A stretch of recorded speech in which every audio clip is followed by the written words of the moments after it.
The courtroom was packed. Reporters filled the back rows, their notepads ready, cameras poised, just outside the heavy wooden doors. Lawyers shuffled papers nervously at their tables, whispering final thoughts to colleagues. The air carried a low hum of anticipation. The case being heard that day was controversial, politically charged, and under intense public scrutiny. At the center of it stood Pam Bondi, confident, composed, and fully prepared. Bondi was known for her commanding presence in court. Years of experience had sharpened her instincts and refined her delivery. She spoke clearly and deliberately, projecting her voice with authority without ever raising it unnecessarily. Every claim she made was supported by citations, precedents, and documented evidence. She had walked into the courtroom that morning, ready for a battle of logic and law, not theatrics. As she rose to present her opening argument, the room quieted almost instantly. Even the faint rustle of papers seemed to pause. She began outlining the framework of her case, carefully guiding the judge through the key legal questions at stake. Her tone was steady, her posture straight, her gaze unwavering. But from the very beginning, something felt off. The judge presiding over the case had a reputation: strict, sharp-tongued, and notoriously impatient. Attorneys who appeared before him often described his courtroom as unforgiving. He valued efficiency, sometimes to the point of abruptness. Still, no one expected what unfolded next. Only a few minutes into Bondi's presentation, the judge interrupted. "Counselor, get to the point," he said, his voice cutting cleanly through her sentence. Bondi paused briefly, nodded respectfully, and adjusted her phrasing. She attempted to move directly to the statutory foundation of her argument. Again, she was interrupted. "That's not responsive to my question." A subtle shift moved through the courtroom. Reporters glanced at one another. Some jurors leaned slightly forward. The opposing counsel watched carefully, expression guarded. Bondi tried again, this time referencing a prior ruling that supported her interpretation. She had barely cited the case before the judge interjected once more, questioning its relevance. The interruptions were not occasional. They were persistent, almost strategic. Each time she built momentum, it was halted. The tension in the room began to thicken. Observers exchanged glances. Something wasn't right. The interruptions felt less like judicial management and more like obstruction. Even seasoned attorneys in the gallery seemed unsettled. It was unusual to see an experienced litigator like Bondi repeatedly cut off mid-thought. Yet Bondi did not lose composure. Her expression remained calm, though her eyes sharpened with focus. She waited for each interruption to end before continuing. When she spoke, she did so with even greater precision, trimming away any unnecessary language. If she felt frustration, she did not show it. At one point, after being stopped yet again, she paused, not in hesitation, but in deliberate silence. The quiet stretched across the room. Then, measured and controlled, she said, "Your Honor, if I may be permitted to complete the answer, I believe the court will see the full relevance." The words were respectful, but firm. For the first time since she began, the judge leaned back slightly. The courtroom held its breath. Then it happened.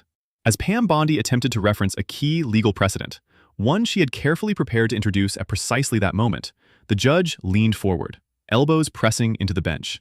His expression hardened. "Counselor," he said sharply, his voice echoing against the paneled walls. "This is a courtroom, not a stage. You appear to be putting on a performance rather than practicing law." The words landed with a weight that seemed to suck the air from the room. The courtroom went silent. Reporters froze mid-scribble. A camera shutter clicked once and then stopped. The jurors stared straight ahead, unsure whether to react. Even the faint hum of the ventilation system seemed suddenly louder in the stillness. But the judge didn't stop there. He continued, his tone edged with impatience. He suggested that Bondi did not fully grasp the complexities of the case before the court. He questioned whether her argument reflected a genuine understanding of the legal framework at issue. Finally, he implied that her approach was wasting the court's time. It wasn't framed as routine judicial correction. It wasn't a technical critique of her citation or a request for clarification. It felt personal. A ripple moved through the gallery, subtle but undeniable. A few audible gasps broke the silence. One reporter exchanged a wide-eyed glance with another. Even opposing counsel shifted in his seat, his discomfort visible despite his effort to remain neutral. Judges are expected to maintain authority, yes, but also impartiality and professionalism. Sharp exchanges happen in courtrooms every day. However, direct insinuations about an attorney's competence, delivered in a dismissive tone from the bench, are exceedingly rare. And when they happen, they draw attention. For a brief moment, All eyes were on Bondi. She stood still behind the lectern, one hand resting lightly on the stack of documents she had prepared. Her face revealed nothing immediate, no flash of anger, no visible embarrassment. But the pause stretched long enough for everyone to feel its significance. How would she respond? Would she fire back with equal sharpness? Challenge the judge's characterization? Object to the remark itself? Some attorneys might have. Others might have faltered, their confidence shaken in front of press and peers. Bondi did neither. Instead, she inhaled slowly, a controlled, deliberate breath. When she spoke, her voice was calm, even quieter than before, yet it carried clearly across the room. "Your Honor," she began, "my intention is not to perform, but to ensure the court has a complete understanding of the legal basis for this position. If I have been unclear, I welcome the opportunity to clarify." There was no sarcasm, no defensiveness, just measured composure. She continued, carefully narrowing her focus to the exact legal issue the judge had raised. She cited the precedent again, concisely this time, summarizing its relevance in precise, unmistakable terms. Every sentence was trimmed of flourish. Every word served a purpose. The attack had been personal. Her response was professional. And in that contrast, the atmosphere in the courtroom subtly shifted. Instead of reacting emotionally, Pam Bondi paused. It wasn't a long pause, but it was deliberate. She straightened the stack of papers in front of her, aligning the edges with careful precision. The small, controlled movement drew attention in the silence. Then she lifted her eyes and looked directly at the judge, not defiantly, not challengingly, but steadily. "Your Honor," she said evenly, "I respectfully request that your last comment be entered into the official court record." The words were calm, almost understated, yet the effect was immediate. A murmur rippled faintly through the gallery before fading again into stillness. Reporters' pens began moving quickly. The court reporter, seated near the bench, adjusted slightly, fingers poised with renewed focus. By asking that the comment be formally recorded, Bondi had done something strategic. She had not argued. She had not objected in anger. Instead, she had ensured that the judge's personal remark would become part of the permanent transcript, preserved word for word. No longer an offhand comment lost in the tension of the moment, it was now documented. Accountability had entered the room. The judge's expression shifted, almost imperceptibly at first. The sharpness in his posture softened. He cleared his throat. Bondi did not stop there. Still composed, she continued. "Additionally, Your Honor, I would respectfully note that personal characterizations from the bench may create the appearance of partiality. I ask the court to clarify whether it believes it can continue to preside over this matter impartially." The temperature in the courtroom seemed to drop. No one moved. To question a judge's impartiality, even carefully, respectfully, is no small matter. It is a serious step, one that carries legal and ethical implications. Bondi's tone remained professional, but the substance of her words was unmistakable. She had shifted the focus from herself to the integrity of the proceedings. The judge leaned back slowly in his chair. For a moment, he said nothing. What may have begun as a quick, dismissive remark, perhaps an attempt to assert control, had now evolved into something far more consequential. Judicial conduct is governed by strict ethical standards. Even the appearance of bias can become grounds for motions, appeals, or formal review. Everyone in the room understood that. Opposing counsel avoided eye contact, staring down at his notes. A reporter in the back row lowered her camera slightly, as if unsure whether she was witnessing a confrontation or a turning point. The judge adjusted his glasses. His earlier confidence, the sharp certainty with which he had accused Bondi of performing, no longer seemed as solid. The balance of authority, while still formally his, felt less absolute. The record now contained his words. The question of impartiality hung in the air. Finally, he spoke, his tone noticeably more measured.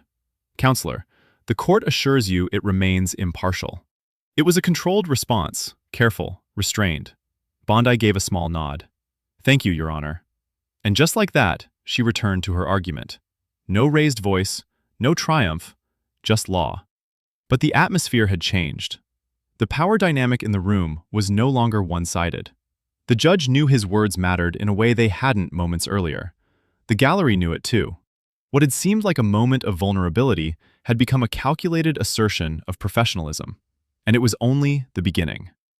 Unknown to many in the room, concerns about the judge's conduct had already been quietly circulating within legal circles. Attorneys who had appeared before him in prior cases had, over time, expressed discomfort about his temperament and courtroom management. There had been murmurs, sharp remarks from the bench, unusually combative exchanges, moments that seemed to blur the line between firmness and hostility. Nothing explosive, nothing formally public, but enough to form a pattern. And Bondi's team knew it. While the court called a brief recess following the tense exchange, Bondi stepped into a quiet conference room with her legal staff. The door closed softly behind them. Gone was the charged silence of the courtroom. In its place was focused urgency. Her team moved quickly. Notes were compared. Exact wording of the judge's remarks was confirmed against the court reporter's transcript. Prior incidents, documented in other cases, were pulled from prepared files. This was not improvisation. It was preparation meeting opportunity. Within the hour, a formal complaint was submitted to the appropriate judicial oversight authorities. It did not hinge solely on the morning's insult. Instead, it cited a broader pattern of conduct: repeated interruptions, personal remarks toward counsel, and behavior that could reasonably create an appearance of bias. The language was precise, professional, and carefully documented. Meanwhile, in the hallway outside the courtroom, reporters were already filing updates. News of the confrontation spread rapidly, first through live blogs, then legal correspondents' social media feeds, then broader media networks. The phrase "appearance of impartiality" began appearing in headlines. Commentators speculated. Legal analysts weighed in. Inside the courtroom, the atmosphere had shifted from tense to uncertain. Then came the moment no one expected. The side doors opened again. Court security entered, not casually, not in passing, but with purpose. Conversations stopped mid-sentence. Heads turned. Behind them walked a senior judicial official from the administrative office overseeing the court. The official approached the bench quietly. What followed was a brief but visibly serious private exchange. The judge's face, once stern and commanding, tightened. His posture stiffened. After several moments, the official turned to face the courtroom. In a calm but formal tone, he announced that the presiding judge was being temporarily relieved of his duties pending review of potential ethical misconduct. Proceedings in the current matter would be reassigned. For a heartbeat, no one reacted. Then the whispers began. A low wave of disbelief swept through the gallery. Reporters rushed toward the doors to relay the development. Even seasoned attorneys appeared stunned. Judicial removals, even temporary ones, are rare and significant. The once dominant figure behind the bench now looked unsettled, his earlier confidence replaced by visible strain. He gathered his papers slowly, avoiding eye contact as he exited through the side door. Within hours, authorities confirmed what few had known. A formal investigation into the judge's conduct had already been underway prior to that morning's exchange. Complaints from multiple cases had been under preliminary review. The confrontation in open court, now preserved in the official transcript and widely reported, had accelerated administrative action. By the end of the day, the judge was placed under official review, with oversight authorities examining allegations extending well beyond a single remark. Reports later suggested the inquiry included claims of inappropriate courtroom demeanor, potential bias in rulings, and failure to maintain professional standards. The shift was unmistakable. What had begun as an attempt to undermine an attorney's credibility had instead spotlighted the authority of the bench itself. The power dynamic had completely reversed. And at the center of it stood a lawyer who had chosen composure over confrontation and strategy over emotion. This story isn't just about an insult. It's about what happens when authority is tested and how someone chooses to respond when that authority crosses a line. At the center of it stood Pam Bondi, facing a moment that could have easily spiraled into confrontation. The remark from the bench was sharp. It was public. It was personal. In a room filled with reporters, opposing counsel, and spectators, the pressure to react emotionally must have been enormous. She didn't. She didn't raise her voice to match the judge's tone. She didn't fire back with sarcasm or indignation. She didn't allow frustration to dictate her next move. Instead, she did something far more difficult. She stayed calm. Calm in that setting wasn't weakness. It was discipline. It was control. It required swallowing the immediate human impulse to defend pride and replacing it with strategy. She relied on procedure. Courtrooms are not arenas for ego. They are systems governed by rules. Every word spoken from the bench can be recorded. Every action taken by a judge is subject to ethical standards. By requesting that the comment be entered into the official record, she activated the very safeguards designed to protect fairness. She used the system exactly the way it was meant to function. That single procedural step shifted the balance. What could have been dismissed as a fleeting exchange became part of the official transcript. What might have faded into rumor became documented fact. Accountability entered the equation not through confrontation, but through process. And in doing so, she transformed a moment of disrespect into a moment of consequence. Courtrooms operate on principles that go beyond winning and losing. They are built on fairness, impartiality, and professionalism. Judges wield immense authority. They control proceedings, interpret the law, and shape outcomes. But that authority is not absolute. It is bounded by ethical obligations and oversight mechanisms designed to preserve trust in the system. When that trust is questioned, even those at the highest levels must answer. For anyone watching, whether in that gallery or reading about it later, the takeaway extends far beyond one case or one judge. Strength isn't always loud. The loudest voice in the room is not automatically the strongest. Volume can command attention, but composure commands respect. Power isn't always aggressive. True power often lies in restraint, in the ability to choose precision over provocation, patience over pride. Sometimes, the strongest move you can make is remaining steady while others lose control. It's allowing the rules, the record, and the process to do the heavy lifting. It's trusting that professionalism, consistently applied, carries more weight than a moment of anger ever could. The judge may have believed he controlled the courtroom that day. From a formal standpoint, he did. But control is not the same as credibility. In the end, it wasn't dominance that defined the moment. It was discipline. It wasn't intimidation that endured. It was integrity.